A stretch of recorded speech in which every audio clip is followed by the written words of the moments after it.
Hello. This video will be an examination of the new hit video game Heavy Rain for the PlayStation 3, produced by Quantic Dream Studios and directed and written by David Cage. The purpose of this examination will be to demonstrate the evolution of storytelling in games, and show Heavy Rain as an example of a new type of interactive storytelling, one that bridges the gap between games, film, and even written literature. In the beginning, video games were simple, with storytelling being secondary to action. Oftentimes, with rare exception, the story in a video game, if there was one at all, revolved solely around a protagonist pursuing an antagonist, in order to right some sort of wrong. The stories were also highly linear in design, containing a beginning, middle, and end, without any choices which might affect the storyline in any way. Success or failure were determined solely by one's ability to overpower their enemies or to solve the puzzles they were presented with. This changed around the mid-1990s with the improvement of graphic technology. Video games moved from a two-dimensional environment to a three-dimensional one. This allowed designers to pursue new avenues in gaming. Graphics continued to improve, and gradually the line between games and films began to blur, with the additions of better storylines, characters, and cinematic cutscenes which allowed players to become more involved in the story, and ideally, to empathize more with their character. It doesn't matter who I am. I'm here for you, James. See? I'm real. The majority of these games, which have bridged the gap between games and film, were from the action or horror genre. The characters now had well-written backstories and unique personalities, but stories, well-written or not, were still restricted to the linear beginning, middle, and end, with player input limited to the ability to kill the enemy or solve the puzzle, and the only consequence being success or failure. Alicia! Gonna have to get past those riot cops if we want out of here. If I fry a couple of the guards from inside the crowd, but I can trigger a riot. Help keep the heat off Zeke and me. Of course, that means a lot of innocent people will get the hell kicked out. Some games have been designed to offset this by giving the players moral choices which would affect the story. This was a welcome addition, but most of these choices were simply a matter of choosing between something which was obviously right or obviously wrong. It is this example which highlights the inability of most games to successfully emulate the relative or contextual nature of our world's morality. This brings us to Heavy Rain.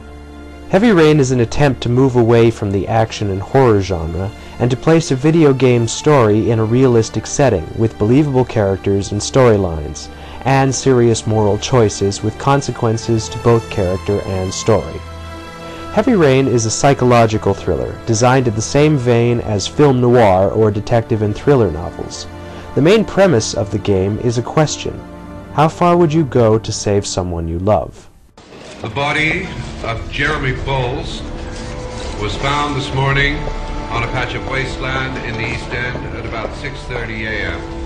The state in which the body was found suggests the methodology of the origami killer. The game's story is a long series of nerve-wracking twists and turns in a bleak world where nothing is as it seems, including the characters you control. A city is being terrorized by a serial killer who kidnaps young boys. The boys are found days later, having been drowned in rainwater. An orchid and an origami figure are also left with the body, leading the press to give the killer the nickname the Origami Killer. Another victim has just been taken, and the race is on to save the boy before he meets the fate of all the other victims. In Heavy Rain, you take control of 4 player characters, each of whom are involved in the Origami Killer case in some way. Ethan Mars is an architect, whose idyllic life is shattered by tragedy. Already haunted by the death of one son, Ethan's life is further thrown into chaos when his remaining son, Sean, is kidnapped by the Origami Killer. Armed only with the knowledge that his son is still alive, and the twisted messages being sent to him by the killer, Ethan is determined to find his son before it is too late. Madison Page is a photojournalist suffering from post-traumatic stress. In searching for a lead on the Origami Killer, she encounters Ethan, and becomes embroiled in this struggle to save Shaun Mars. Norman Jayden is a criminal profiler with the FBI, brought in by the local police to help catch the Origami Killer. Unfortunately, his more cerebral methods bring him into conflict with the local department, and Norman must struggle to find the killer while navigating departmental politics and dealing with his own problems. Scott Shelby is a private investigator looking into the killings. He's an old-school ex-cop who prefers footwork to forensics. His character is an obvious reference to film noir, and hard-boiled characters such as Dashiell Hammett's Sam Spade or Raymond Chandler's Philip Marlowe. This begs the question, how does a game such as this bridge the gap between three mediums? In the first place, Heavy Rain does its best to make you a passenger in the character's mind. You control where they move and what they do, like in most video games, but it goes further in this case. Actions are performed through joystick motions, which are designed to approximate the movement a character makes without being overly complicated or cumbersome. This is coupled with the controller's vibrate function, which emulates sensations that the character is experiencing, such as rapid heart rate, sharp impacts, and trembling hands, to name just a few.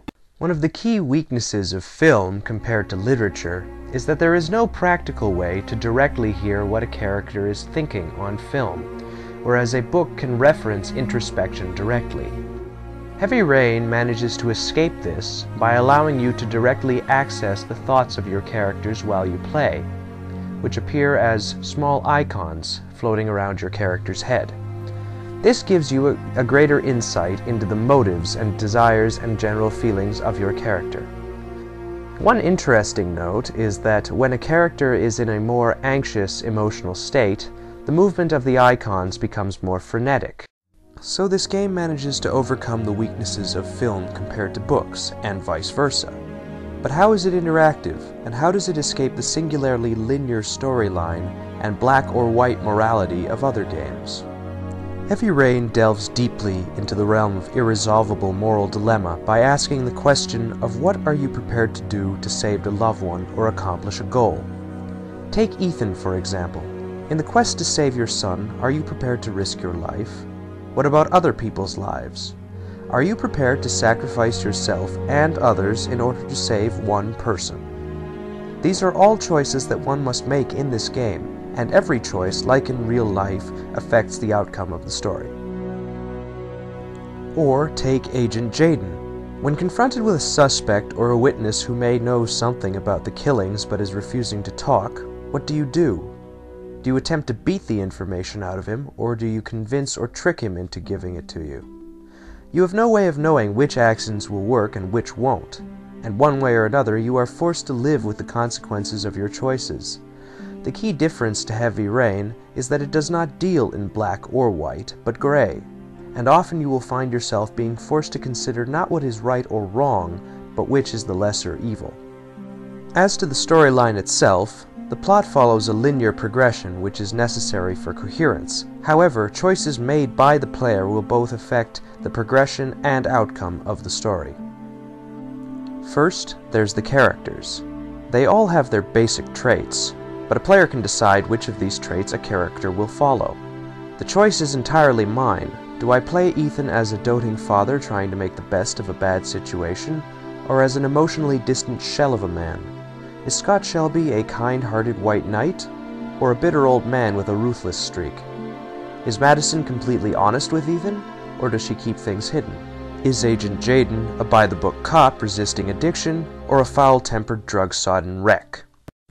Also, it should be noted that characters can die in the game.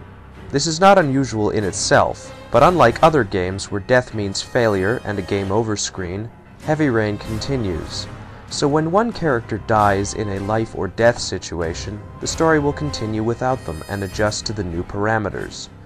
None of the characters are immune to this, and may give up the ghost at any number of locations in the story. Then there is the larger story. A player will constantly be required to make choices which may have small consequences or large ones, and it all culminates in an ending born of those choices. Does Ethan save his son, or weep over his grave? Is the killer found, or do they slip away unnoticed? Does Shelby succeed in his investigation or fail? Do Norman and Madison overcome their problems or become paralyzed by them? All these outcomes and more are possible, creating a truly organic experience in the game. This concludes the examination. It remains to be seen whether or not Heavy Rain's unique style represents the beginning of a new era in gaming, but even if it doesn't, its approach to storytelling, rich characters, and shades of gray morality give us an example of what video games are really capable of. No longer a mere diversion, video games have become a powerful medium for our century. Thank you for watching.